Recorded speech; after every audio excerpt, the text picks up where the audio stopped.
Ambassador Crixtal smoothed his ceremonial robes for the 15th time in 10 minutes, his forearms trembling slightly as he adjusted the translation matrix on his collar.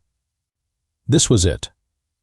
First contact with the species that called themselves humans. The moment that would define his career and possibly the future of galactic civilization. "Sir, the human vessel is approaching," squeaked Blorp, his aide, whose nervous habit of changing colors was currently cycling through an impressive spectrum of anxiety. "It's smaller than we expected." Crixtal peered through the viewport at the approaching craft. Indeed, it looked like something a particularly ambitious teenager might have cobbled together in shop class. Not exactly the grand diplomatic vessel he'd been expecting from a species that had somehow achieved faster-than-light travel. The airlock hissed open, and out stepped humanity's first galactic ambassador. Captain Jake Morrison was about as far from Crixtal's expectations as possible. Instead of formal diplomatic attire, he wore what appeared to be a leather jacket and pants that had seen better decades. His hair looked like he'd styled it with a small explosion, and he was grinning with the kind of confidence that suggested he either had no idea what was happening or found the entire situation hilarious. "Hey there," Jake said, extending a hand toward Crixtal's lower right arm. Jake Morrison, Earth's least qualified but most available representative. "Hope you don't mind that I'm a little late. Had to stop for coffee, and then there was this whole thing with a black hole that wasn't on the maps." Crixtal stared at the extended appendage, frantically consulting his cultural briefing materials. A greeting ritual, apparently. He grasped Jake's hand and was surprised by the firm pressure applied in return. "Welcome, honored human," Crixtal managed, his voice translator making his words sound appropriately formal. "I am Ambassador Crixtal of the Galactic Council. We have prepared extensive ceremonies to mark this historic occasion." "Ceremonies, huh?" Jake glanced around the immaculate diplomatic bay with its floating crystal formations and holographic displays. "Fancy. Back on Earth, we usually just shake hands and argue about where to get lunch. Speaking of which, do you guys eat food, or is it all those glowing cube things? Because I've got to tell you, the freeze-dried pizza I brought is probably going to be a disappointment either way." Blorp made a strangled sound that his translator rendered as confused static. Crixtal shot him a warning look. This was going to be a long day. The formal presentation hall of the Galactic Council flagship was a marvel of engineering and aesthetics. Crystalline walls displayed the histories of 1,000 civilizations, while soft harmonic frequencies created an atmosphere of peace and enlightenment. Crixtal had spent months preparing this cultural exchange, confident that it would demonstrate the Council's values of harmony, scientific advancement, and diplomatic excellence. And here, Crixtal gestured to a holographic display showing the peaceful unification of the vegan system. We see how the Council resolves conflicts through meditation and shared understanding. But violence has been eliminated from our member civilizations for over 3,000 years. Jake nodded appreciatively while munching on what appeared to be a protein bar. "That's really something. We tried meditation once back on Earth. Lasted about 15 minutes before someone started an argument about whether we were doing it right. Then it turned into a full-scale philosophical debate, which somehow ended with someone inventing competitive meditation. We now have meditation championships with rankings and everything." Dr. Vex Nor, the Council's chief xenobiologist, leaned forward with fascination. "Competitive meditation. How does one compete in a peaceful activity?" "Oh, you'd be surprised what humans can turn into a competition," Jake replied cheerfully. "We've got competitive eating, competitive sleeping, competitive sitting still. Last year, someone organized a tournament for who could be the most humble. The winner was disqualified for bragging about it. The assembled dignitaries exchanged glances. Crixtal cleared his throat and moved to the next display. "Perhaps you could share some of humanity's greatest cultural achievements?" Jake's eyes lit up. "Oh man, where do I start? We invented reality television, which is basically watching other people live their lives badly for entertainment. Then there's the selfie stick, which revolutionized our ability to take pictures of ourselves looking confused in front of famous landmarks. And don't get me started on social media, where we've perfected the art of being angry at people we've never met about things that don't affect us. Dr. Vex Nor's tentacles began twitching rapidly, a sign of extreme distress in his species. These are your cultural achievements? Well, there's also art and literature and music, Jake admitted. But honestly, most of our great art comes from people complaining about stuff. Our greatest symphony was written by a guy who was going deaf and was pretty mad about it. Our most famous play is about a guy who can't decide whether to kill his uncle. So he spends 3 hours talking to himself about it. And our most celebrated painting is just a woman sitting there looking like she knows something you don't. Crixtal was beginning to feel a migraine developing across all 4 lobes of his brain. What about your scientific achievements? Surely your technological development shows a more structured approach? Oh, absolutely, Jake said, completely missing the desperate hope in the ambassador's voice. Most of our best technology comes from trying to solve problems by hitting things really hard or adding more explosives. We invented powered flight because we were tired of walking everywhere. We split the atom because we wanted to see what would happen. We went to the moon basically because someone said we couldn't, and we're nothing if not spiteful. The word spiteful seemed to hang in the air like a bad smell. Dr. Vex Nor was now openly hyperventilating through his breathing slits. And when technology doesn't work, Jake continued, clearly warming to his subject, we have this great troubleshooting method called percussive maintenance. Basically, you hit the broken thing until it starts working again. You'd be amazed how effective it is. It works on computers, relationships, international diplomacy. International diplomacy? Crixtal's voice had risen to a squeak. Well, not literally hitting people, Jake clarified, though his tone suggested this was more of a recent development than a fundamental principle. More like economic sanctions, trade wars, the occasional strongly worded letter. Though historically speaking, yeah, we did try the hitting approach for a while. Turns out it's not sustainable, so we mostly just threaten to hit people now. Much more civilized. The translation matrix on Crixtal's collar began emitting a series of increasingly frantic beeps as it struggled to process Jake's casual discussion of human conflict resolution. What the device couldn't adequately convey was the subtle difference between Jake's matter-of-fact tone and the implications of his words. So when you say you love a good fight, Dr. Vex Nor ventured, his voice carefully controlled, you mean this in a metaphorical sense? Jake laughed, completely oblivious to the tension in the room. Oh no, we really do love a good fight. There's nothing quite like the rush of competition, you know? The adrenaline, the strategy, the satisfaction of proving you're better than the other guy. It's basically what we live for. The translation matrix processed this statement and, lacking cultural context, rendered it as humans exist primarily to engage in combat and dominate other species. The effect was immediate and catastrophic. Dr. Vex Nor's tentacles went rigid. Blorps cycled through every color in the visible spectrum and several that weren't, and Ambassador Crixtal's forearms began gesticulating wildly as he tried to process what he'd just heard. You exist to fight? Crixtal managed. Well, not exclusively, Jake replied, still completely missing the growing panic around him. We also really like food, stories, and complaining about the weather. But yeah, competition is a big part of who we are. We compete over everything. Jobs, mates, who can grow the biggest vegetables, who can eat the most hot dogs in 10 minutes. Last year, my neighbor and I had a 6-month rivalry over whose lawn was greener.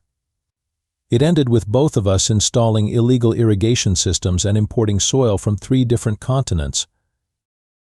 Admiral Zethrak, who had been silently observing from the back of the room, stepped forward. His species, the Korthani, were naturally militaristic, but even they had evolved beyond their warrior phase millennia ago. The idea of a species that actively enjoyed conflict was terrifying. Captain Morrison, The Admiral's voice was deep and carefully modulated. "When you speak of competition and fighting, are you referring to ritualized combat? Sporting events, perhaps?" Jake's face brightened. "Oh, you should see our sports. We've got boxing, where two people try to punch each other unconscious for entertainment. Wrestling, where they try to pin each other down. Football, where armored teams crash into each other trying to move a ball from one end of a field to the other. And that's just the tame stuff. We've got extreme sports where people throw themselves off cliffs just to see if they can not die on the way down." The Admiral's combat-trained mind immediately began cataloging these activities as military training exercises. "And your population participates in these training programs?"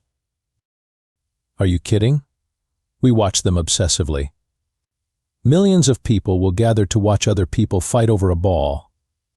We have entire television networks dedicated to broadcasting combat sports. We analyze strategy, debate tactics, and choose sides based on geographical loyalty or uniform colors. Some people take it so seriously they paint their faces and scream at strangers." Admiral Zethrak's hand moved instinctively to his sidearm. This wasn't first contact with a peaceful species. This was reconnaissance from a civilization of warriors who had somehow managed to maintain their fighting culture while developing space travel. The implications were staggering. "Sir," he whispered urgently to Ambassador Krixtau, "I recommend we move to Diplomatic Protocol 77 Alpha." Krixtau's eyes widened. Protocol 77A was reserved for contact with potentially hostile civilizations. But as he looked at Jake, who was now describing something called professional wrestling with disturbing enthusiasm, he found himself nodding. "And the best part," Jake continued, completely oblivious to the silent alarm klaxons now blaring throughout the diplomatic ship, "is that we've turned fighting into entertainment. We've got leagues, rankings, championships. People dedicate their entire lives to becoming better at fighting than other people. It's beautiful, really." Dr. Vex Nor made a sound like a deflating balloon and quietly began updating his species classification files.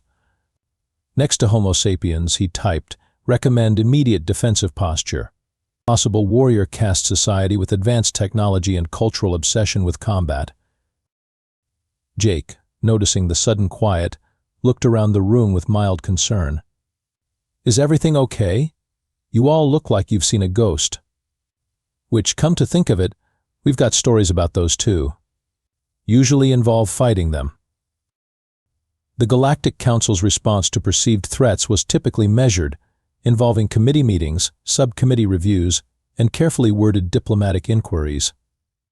Unfortunately, Admiral Zethrak had skipped straight to the surround them with overwhelming force stage of diplomacy. Within an hour of Jake's enthusiastic description of human combat sports, the largest peacekeeping fleet in Council history had jumped to Earth's solar system. 300 ships arranged in a perfect defensive sphere around the third planet, their weapons powered down but ready, their shields glowing with barely contained energy.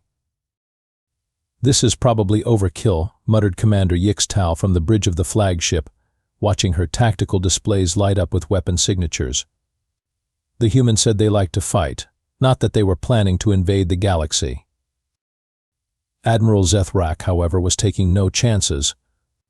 A species that maintains warrior culture while developing faster than light travel is unprecedented. We have no idea what other capabilities they possess. Better to negotiate from a position of strength. Meanwhile, on Earth, General Patricia Tank Rodriguez was having a significantly different morning than she'd planned. The call had come in at 0600 hours, massive alien fleet detected, surrounding Earth, intentions unknown. Tank's response had been characteristically direct. "How massive are we talking?" she'd asked, not bothering to look up from her morning coffee. 300 ships, General, each one the size of a small city. Tank had taken another sip of coffee, considered the situation for exactly 3 seconds, and then smiled in a way that made her subordinates nervous. "Well, that's inconvenient. Activate the spite." The spite was humanity's worst-kept secret and best-hidden weapon. Officially, it didn't exist. Unofficially, it was a kilometer-long dreadnought that had been under construction in Earth's shadow for the past 15 years, hidden by the most advanced cloaking technology human ingenuity and spite could devise. The project had begun after humanity's first detection of alien signals. The logic was simple. If there were other species out there, some of them might not be friendly. And if they weren't friendly, humanity wanted to be ready with something appropriately unwelcoming. General, her aide, Lieutenant Morrison, no relation to Jake, despite the name, approached with a tablet full of tactical readouts. The alien fleet is broadcasting on all frequencies. It appears to be some kind of ultimatum. Tank glanced at the translated message. Attention, human civilization. The Galactic Council requires immediate clarification of your species' intentions regarding galactic peace. Failure to respond within standard time units will result in defensive action. Defensive action, Tank repeated, her voice flat. They surround our planet with 300 warships and call it defensive action. I like these aliens already. They've got style. The Spite's cloaking systems were so advanced that even Earth's own monitoring stations couldn't detect it. The ship existed in a pocket of folded space, technically occupying the same coordinates as empty vacuum while maintaining full operational capacity. It was, as the engineering team had proudly declared, aggressively invisible. Sir, the Spite is fully charged and ready for deployment, reported her chief of staff. All weapon systems are online, defensive screens are at maximum, and the crew is asking if they should prepare the welcome message. Tank grinned. The welcome message was a particularly human touch, a holographic projection that would appear on every alien ship simultaneously, featuring Tank herself delivering what she liked to call a friendly neighborhood notice. Oh, absolutely prepare the welcome message, she said, settling into her command chair. I think it's time our new neighbors learned something about human hospitality.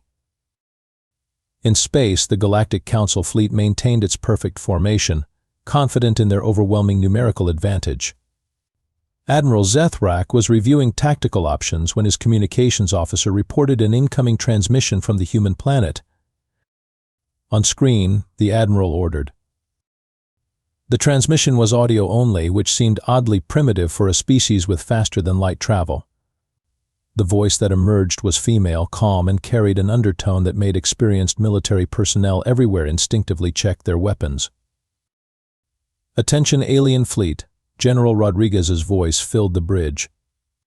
This is General Patricia Rodriguez of the Terran Defense Force. You are currently in violation of Earth's territorial space. You have 60 seconds to explain your intentions before we respond appropriately. Admiral Zethrak leaned forward. This is Admiral Zethrak of the Galactic Council Peacekeeping Force. We are here to discuss your species' apparent militaristic tendencies and ensure galactic stability. There was a pause. Then, to the Admiral's surprise, the human laughed. Militaristic tendencies? Admiral, you just surrounded our planet with 300 warships because one of our guys mentioned that we like sports. I'm thinking you might want to reconsider who's being militaristic here. The next 60 seconds would be remembered in galactic history as the moment when humanity officially announced its presence to the universe. Not with a carefully crafted diplomatic message or a demonstration of cultural achievement, but with the sudden appearance of a warship so large it literally blocked out the sun. The Spite decloaked with the kind of dramatic flair that would have made Hollywood directors weep with joy. One moment, there was empty space between Earth and its moon. The next, a kilometer-long dreadnought materialized, its hull bristling with weapons that military analysts would later describe as aggressively excessive and probably compensating for something.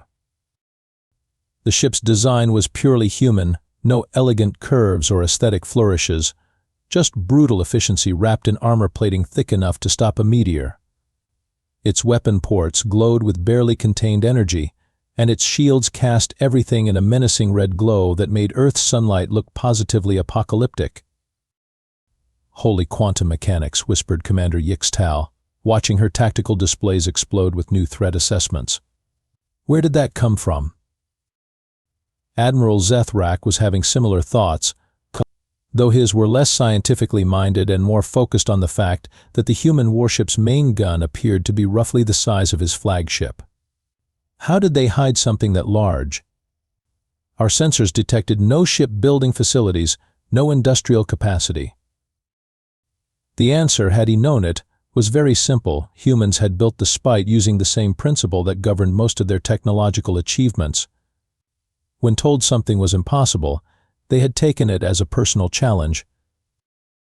Meanwhile, on the bridge of the Spite, General Rodriguez was preparing to deliver what she privately thought of as her welcome to the neighborhood speech. The ship's holographic projection system had been designed to impress, and she had no intention of wasting that capability. Attention, Galactic Council fleet. Her voice now carried the full authority of Earth's defensive capabilities. This is General Patricia Rodriguez, commanding the Terran Defense Force vessel Spite. You are currently surrounding our planet with what appears to be a hostile force. We find this behavior somewhat rude. The holographic image of General Rodriguez appeared simultaneously on every Council ship, life-sized and uncomfortably realistic.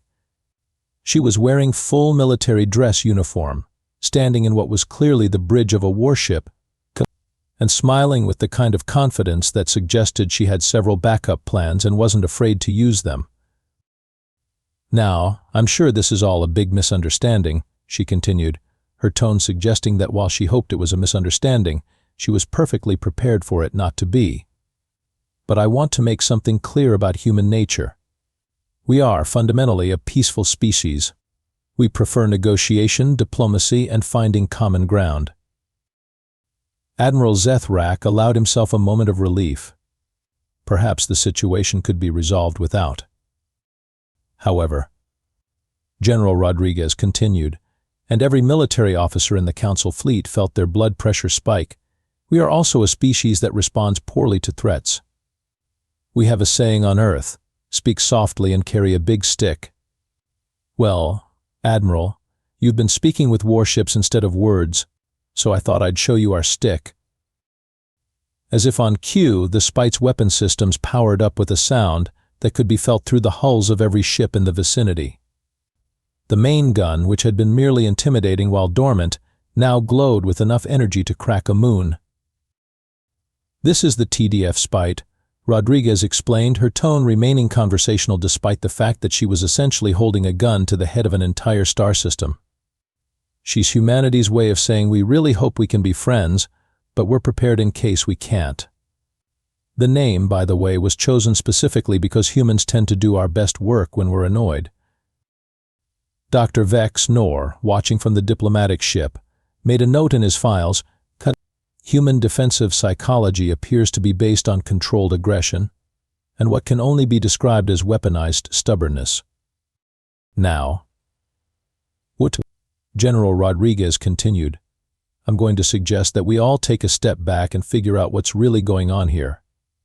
Because I've got a feeling that someone somewhere has made a very silly mistake. And I'd prefer to sort it out before anyone does something that would make excellent material for a very sad documentary. The standoff was complete, 300 Council ships surrounding Earth, one human dreadnought that had appeared from nowhere, and the growing realization on all sides that this situation had escalated far beyond what anyone had intended. Jake Morrison, still aboard the diplomatic vessel and finally beginning to understand what was happening, was frantically trying to get someone's attention. Excuse me, he called out, waving his hands. I think there might be a translation error here. When I said we love a good fight, I meant like, chess matches and arguments about movies, not actual fighting. But his voice was lost in the chaos of military communications, threat assessments, and the sound of several hundred starship captains all trying to figure out how a simple first contact had turned into the most tense standoff in galactic history.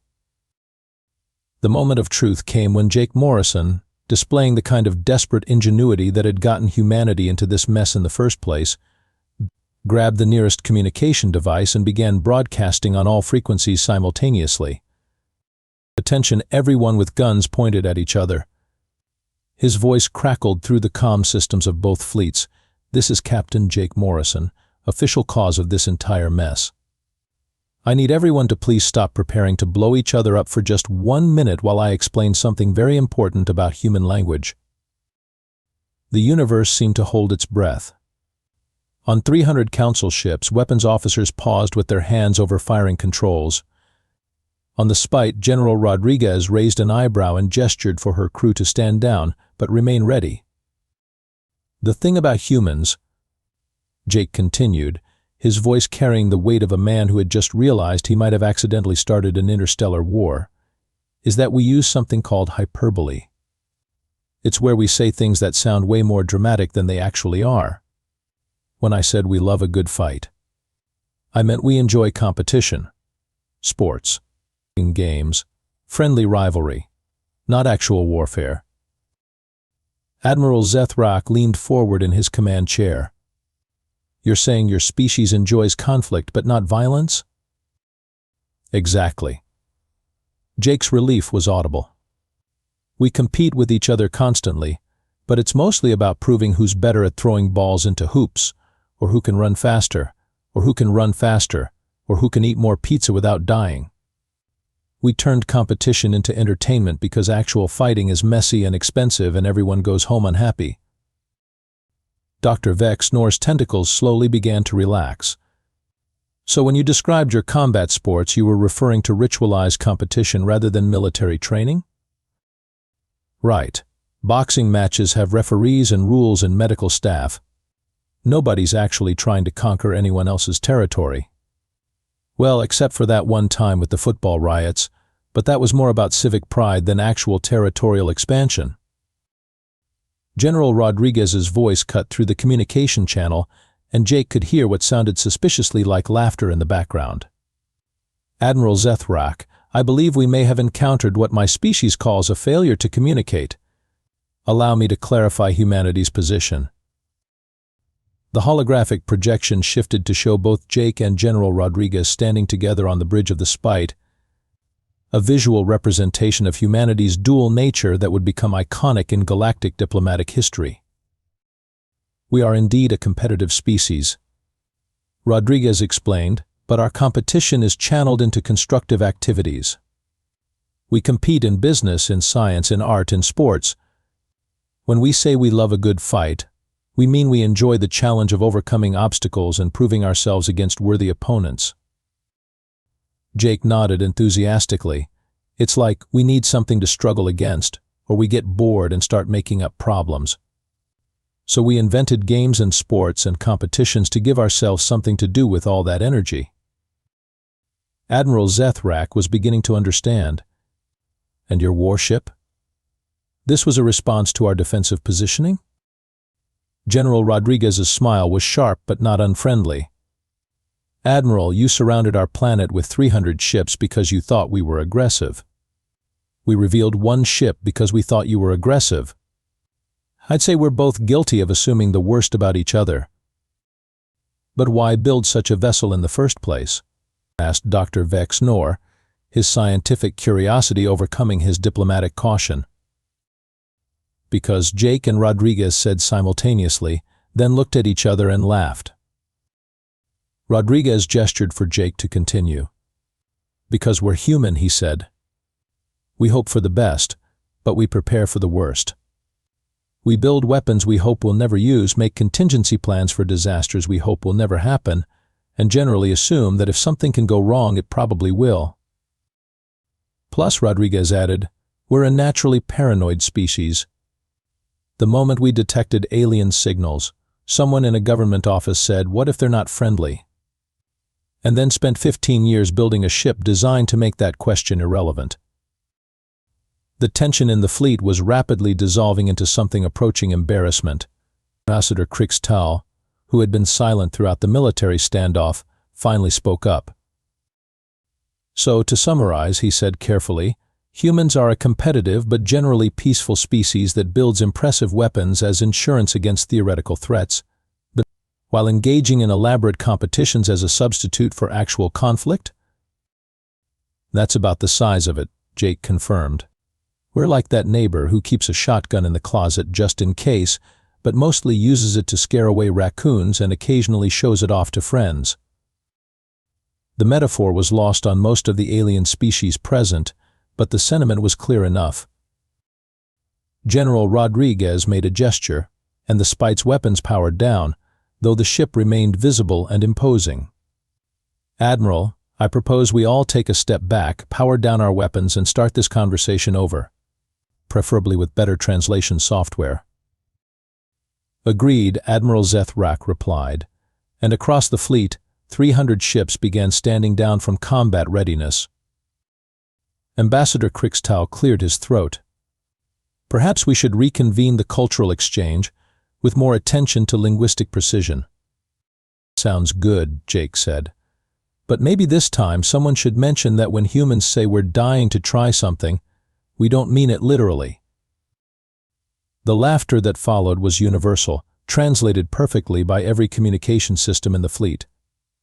And as the two groups began the slow process of actually getting to know each other, the Spite remained visible against the stars, a monument to humanity's unique approach to galactic diplomacy: hope for the best, prepare for the worst, and always keep a really big stick handy, just in case. In the end, humanity joined the Galactic Council with a reputation for being friendly, competitive, and absolutely not to be threatened. The Spite was retired to ceremonial duty, where it served as a constant reminder that sometimes the best way to keep the peace is to be obviously prepared for war. And Jake Morrison? He became humanity's first official galactic ambassador, a job that mainly involved explaining human idioms to confused aliens and making sure nobody accidentally started any more wars over linguistic misunderstandings. It was, as he later said, exactly the kind of job a guy who loved a good challenge could really sink his teeth into,